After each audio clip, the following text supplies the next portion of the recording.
ভার্সিটির গেটের পাশে টঙের দোকানগুলার পাশে বাইকে হেলান দিয়ে দাঁড়িয়ে আছে শ্রান্ত, তার হাতের ভাঁজে চিরচেনা ব্র্যান্ডের একটা জ্বলন্ত সিগারেট। সময়ের ব্যবধানে তা ছুঁয়ে যাচ্ছে তার ঠোঁট। মৃন্ময়ী কেবল ভার্সিটি থেকে বের হতেই তার চোখ যায় অদূরে দাঁড়ানো শ্রান্তের দিকে। সাথে সাথে অবহেলায় চোখ সরিয়ে নেয় মৃন্ময়ী। পুরোটা সময় শ্রান্ত শুধু দূর থেকে তাকিয়ে মৃন্ময়ীকে দেখছিল আর সিগারেট ফুঁকছিল। মৃন্ময়ী তা স্পষ্ট টের পেয়েছে ঠিকই, তবে সে আর তাকায়নি। এক প্রকার শ্রান্তকে উপেক্ষা করেই ভার্সিটি থেকে বেরিয়ে গেছে সে। তিতিক্ষা কি কাজের জন্য লাইব্রেরি গেছে, মৃন্ময়ীকে টুয়াকে পড়াতে যেতে হবে বিধায় সে আগেই বিদায় নিয়ে এসেছে। শ্রান্তকে এভাবে মৃন্ময়ীর দিকে তাকিয়ে থাকতে দেখে সূর্য অবাক চোখে একবার মৃন্ময়ীকে দেখে আবার শ্রান্তের পানের দৃষ্টি নিবন্ধন করে রাখে।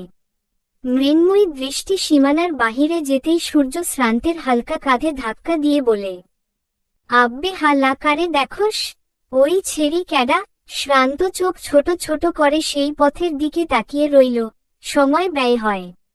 হাতে সিগারেট শেষ হতেই আরেকটা ধরায়। তারপর বিরক্তি চোখ নিয়ে বলে, মাটি মাটি কিডা।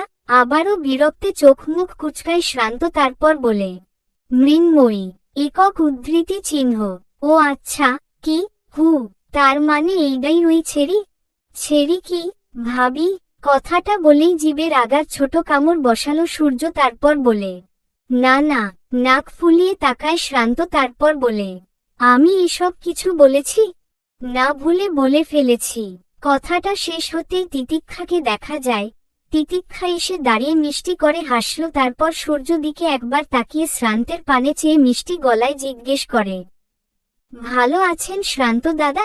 শ্রান্ত হাতে সিগারেটটা ফেলে হাসল, তারপর বলে, ভালো। তুমি ভালো আছো? জি ভাইয়া। আচ্ছা ভাইয়া, একটা কারণে এসেছি। পকেট থেকে সিগারেট বের করে মুখে নিয়ে লাইটার দিয়ে আগুন ধরাতে ধরাতে বলে, হু বলো। তিতিক্ষা ঢোক গিলে সূর্যের দিকে তাকালো।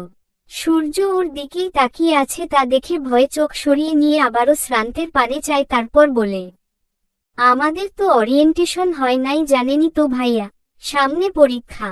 জানি, বিবিএ ডিপার্টমেন্টের আসিফের সাথে আমার ঝামেলা হয়েছে, তাই ভার্সিটিতে একটু সমস্যা হয়েছে। তিতিক্ষা চোখ বড় বড় করে তাকিয়ে হতভম্ব গলায় বলে, আবার মারামারি করেছেন? শ্রান্ত লাজুক হেসে চুলে হাত বুলিয়ে বলে, ওই আর কি। তিতিক্ষা অবাকের রেশ কাটল না।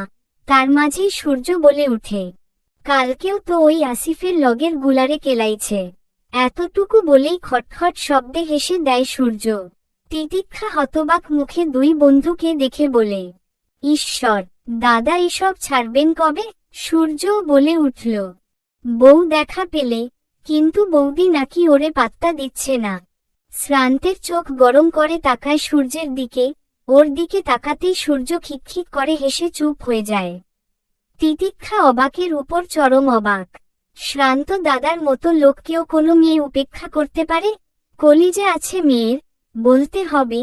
তবে সেদিকে পাত্তা না দিয়ে তিতিক্ষা মাথা নাড়িয়ে ঢোক গিলে বলে, ভাইয়া আমাদের তো একটা গ্রুপ প্রজেক্টে প্রেজেন্টেশন হবে, শুনেছেন? শ্রান্ত হেয়ালি গলায় বলে, না তো। কি হয়েছে? ক্লাসের স্যারের বলা সব কথা খুলে বলতে শ্রান্ত কপাল কুঁচকায়, তারপর বলে, আচ্ছা আমি দেখে নেব। তিতিক্ষা মাথা নাড়িয়ে মুখে হাসি ফুটিয়ে বলে, তাহলে দাদা আমি আসি। তারপর সূর্যের দিকে তাকিয়ে জিজ্ঞেস করে, তুমি যাবে না? সূর্য মাথা নাড়িয়ে বলে, না তুমি যাও।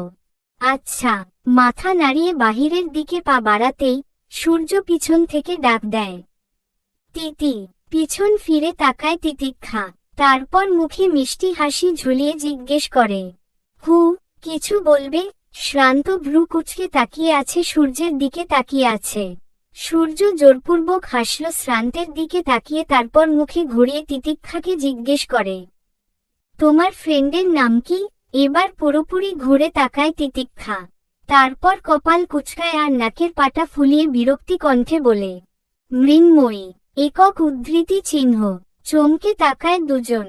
শ্রান্ত কিছু বলার আগেই সূর্য জিজ্ঞেস করে, চুলগুলো অনেক বড় বড় তাই না? হ্যাঁ তাই তো। 1 মিনিট তুমি জানলে কি করে মৃন্ময়ীর চুল বড় বড়? তবে জবাব করার বদলে সূর্য শ্রান্তের দিকে তাকায়। তারপর একটা ছোট হাসি দিয়ে বলে, বাসায় যাও তিতি, তোমার কাজ হয়ে গেছে। মানে? অবাক গলায় জিজ্ঞেস করে তিতিক্ষা। তার উত্তরে সূর্য শুধু হেয়ালি করে রহস্য হাসে। শ্রান্ত শান্ত গলায় বলে, তেমন কিছু না, বাসায় যাও। তিতিক্ষা কপাল কুঁচকায় মাথা নাড়িয়ে বলে, কিন্তু। আচ্ছা ঠিক আছে। ক্লাসে একা বসে আছে মৃন্ময়ী। এখনো তিতিক্ষা আসেনি, হয়তো আসবে, নাও আসতে পারে। আজকে আর শ্রান্তের সাথে দেখা হয়নি তার। ভালোই হয়েছে দেখা হয়নি। সকাল সকাল দেখা হলেই মেজাজ গরম চুলোর মতো হয়ে ছলকে উঠত। এসব ভেবেই ঠোঁট চেপে হেসে বাহিরের দিকে তাকালো মৃন্ময়ী। তাদের ক্লাস 3 তলার শেষ মাথায়। এখান থেকে অম্বর খুব সুন্দর লাগছে।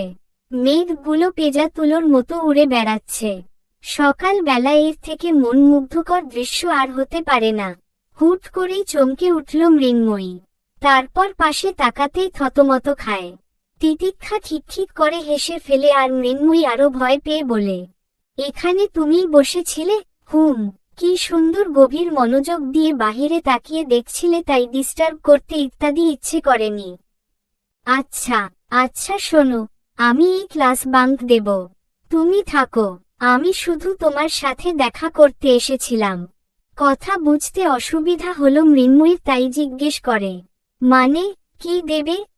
বড় করে শ্বাস টেনে তিতিক্ষা বলে, বাঙ্ক মানে ক্লাস করব না। কেন?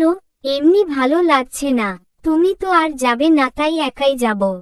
মৃন্ময়ী আর কোনো জবাব না দিয়ে থম মেরে বসে থাকতে দেখে তিতিক্ষা কপাল কুঁচকায়। তারপর তার প্ল্যান ক্যান্সেল করে মৃন্ময়ীর পাশে বসল। মৃন্ময়ীকে পর্যবেক্ষণ করে ধীর কণ্ঠে শুধায়, তোমার কি বেশি মন খারাপ? চমকে তাকায় মৃন্ময়ী, তারপর মুখে হাসি ফোটানোর চেষ্টা করে বলে, না না, তেমন কিছু না। আসলে ভালো লাগছে না। আচ্ছা, কেন ভালো লাগছে না? জানি না, কারণ ছাড়াই বিষণ্ণ লাগে। আর এই হুটহাট মন খারাপ, ভীষণ খারাপ। জবাব করতে পারল না তিতিক্ষা। তন্মধ্যে ক্লাসে টিচার প্রবেশ করেন। ওরাও এসব কথা এখানে বন্ধ করে। তারপর ক্লাসে মনোযোগ দেয়। তবে তিতিক্ষা খেয়াল করছে মৃন্ময়ী তেমন একটা মনোযোগ দিতে পারছে না। তাই ফিসফিস করে বলে, তোমার কি বেশি মন খারাপ? একক উদ্ধৃতি চিহ্ন। জবাব করল না মৃন্ময়ী। এর মধ্যে স্যার নোটিশ ডেকে কার সাথে কার টিমে পড়েছে বলতে শুরু করে। তাই তিতিক্ষা মৃন্ময়ী থেকে চোখ সরিয়ে স্যারের কথায় মনোযোগ দেয়। স্যার সবার কথা বলতে বলতে শেষে বলে, 279 Titiksha Chatterjee, 317 Mrinmoyee Mustafiz, department of psychology, pair with 2 Abiyad Shranto, 12 Surya Chatterjee, popular ফ্রন্টিজং মেডিকেল কলেজ হাসপাতাল কাল্পনিক। মৃন্ময়ী চমকে তাকায়। এই নাম তার পরিচিত, খুব পরিচিত। এদিকে তিতিক্ষা খুশি দেখে কে? সে আনন্দিত মুখে পাশে তাকাতেই মৃন্ময়ীর চিন্তিত ও ফ্যাকাশে মুখ দেখে ভড়কে যায়। চলবে।